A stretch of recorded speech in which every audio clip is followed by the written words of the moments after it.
Hello students, today we are going to study about nutrition in plants. When I tell you about the word nutrition, what word comes to your mind? The word which comes to your mind is food. Now the question arises, why do we need food? We need food to gain energy for growth and various metabolic activities in our body. We need food even to repair the cells. So here we come to the definition of nutrition. Nutrition is the process of taking food by an organism as well as utilization of the food. Now the process in which the nutrition is achieved by the organism can be categorized into two types. They are autotrophs and heterotrophs. First, we are going to talk about autotrophic organisms. Have you ever seen a plant eating food? Never, right? That is because plants can make their own food. So, those organisms which can make food by themselves from simple substances such as the carbon dioxide and water by the process of photosynthesis are called autotrophs. Photosynthesis. Now, what is this process of photosynthesis? Photosynthesis is the process by which green plants manufacture their own food. Wow, why only green plants? Why not us? The reason is they contain a green color pigment called chlorophyll. If we look into this diagram, we can see that the plant is receiving carbon dioxide from the atmosphere, sunlight from the sun, and water from the soil. And what is the plant giving out? Oxygen. That is the reason why people tell us to plant more and more trees. Then who are the heterotrophs, or what are heterotrophic organisms? The animals, cows, buffaloes, or even the humans, we are organisms, we cannot manufacture the food within ourselves because we cannot carry out photosynthesis. Neither are we green in color. We do not contain chlorophyll. We animals, we take food directly from the green plants. The organisms which depends on the green plants for their food and nutrition are known as the heterotrophs. So what are we? Autotroph or heterotroph? We are heterotrophic organisms, isn't it? What is this process of photosynthesis? Photosynthesis is the process by which the green plants can manufacture their own food. As I already told you, the plants are green in color because they contain a green coloring pigment called chlorophyll. With the help of this chlorophyll, the plants capture the solar energy, the light from the sun. They also require water, which is absorbed by the roots, and carbon dioxide, which is taken from the atmosphere.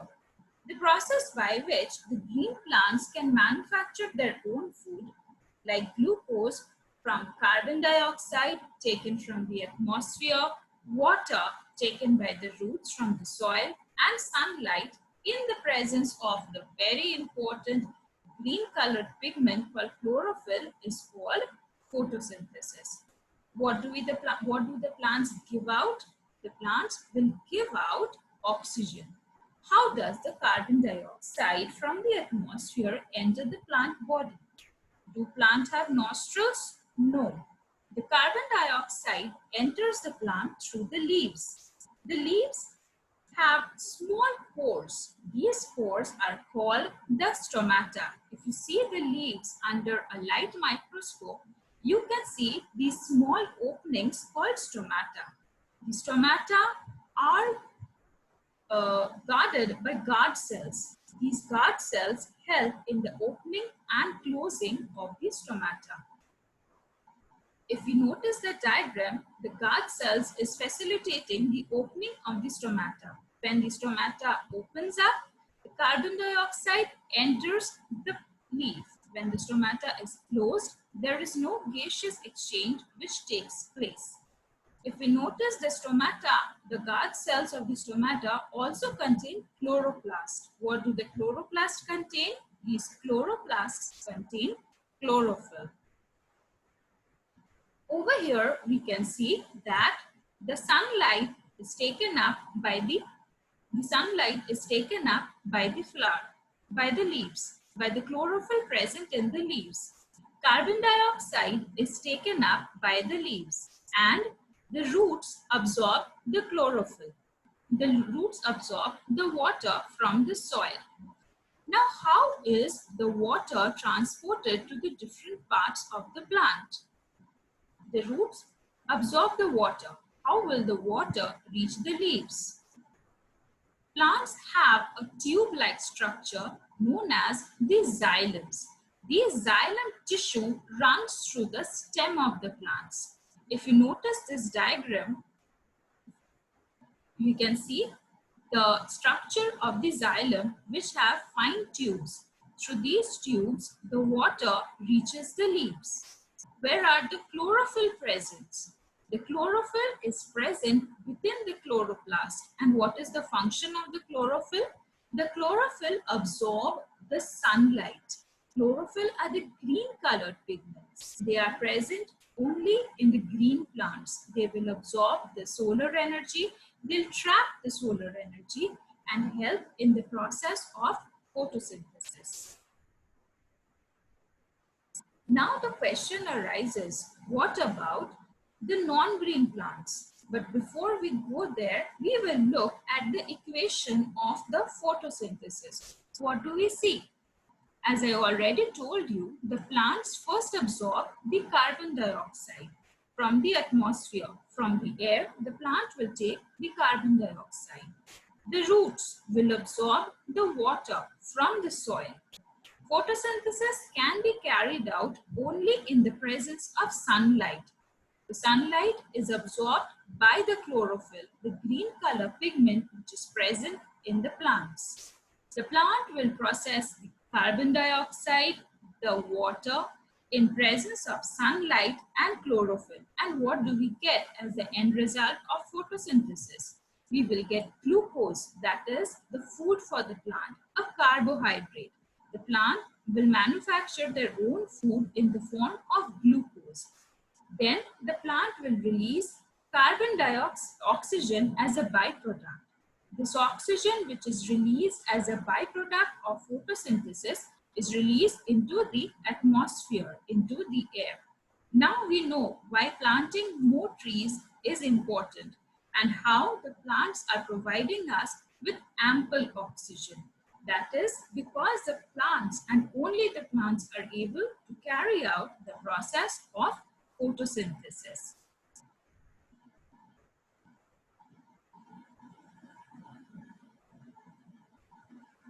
So what about the non-green plants? We have seen these kind of plants very often, isn't it?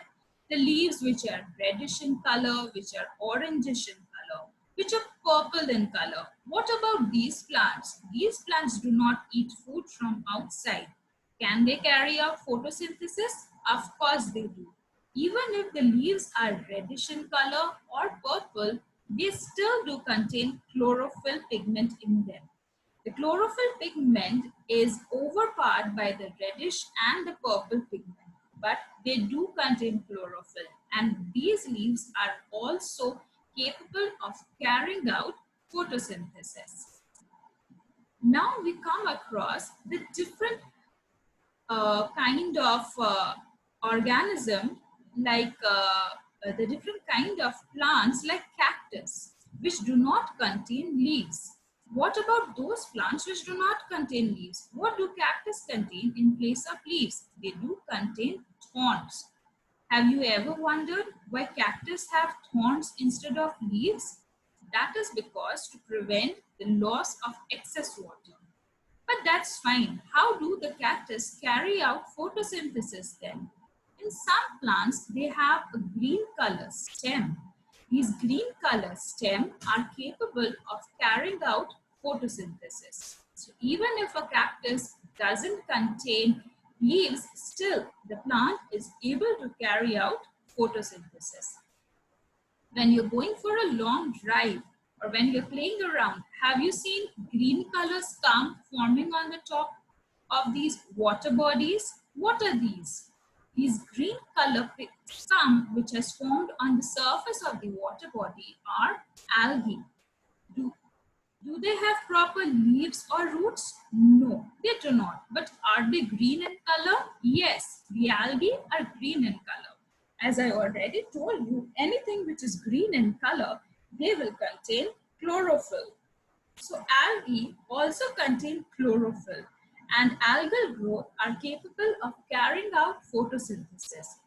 So these greenish color scum which develops on the surface of lakes and ponds which are covered with algae, these algae are also capable of carrying out photosynthesis and they can manufacture their own food.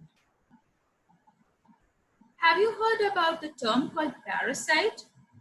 What are parasites? Parasites are a plant or an animal which lies on the surface of an organism or inside another organism called the host. These organisms derive the nutrition from their host cell, from the host plant. Such organisms are called the parasites. These parasites do not manufacture their own food. Then what do? They derive the nutrition from their host plant. Over here we can see a yellowish color plant which is growing on the surface of greenish color plant. Because they are yellow in color, they do not contain chlorophyll and hence they cannot carry out photosynthesis. But how do they derive their nutrition? They will derive their nutrition from the host. What is the host in this case? The host is a green plant. What about mushrooms? I've never seen mushrooms also eating food. And mushrooms are neither green in color. Mushrooms are whitish or reddish. They are non-green plants. How do they derive their nutrition? Mushrooms are fungus. Yes, you actually eat this fungus. Apart from mushroom, other examples of non-green plants are bread molds and yeast. These non-green plants, they obtain their food or nutrition from the dead and decaying organic matter. What are these organisms called? These organisms are called saprophytes. Besides mushroom, we also have bread molds and yeast, which belongs to this category of saprophytes. We can see the bread mold and we can also see the yeast. Mushrooms grow on rotting wood and dead trees because they derive their nutrition from the dead and decaying matter. They will derive all the stored food which is present in this dead and decayed matter and thus complete their nutritional requirement. That's all about nutrition in plants for today. See you again later. Bye-bye.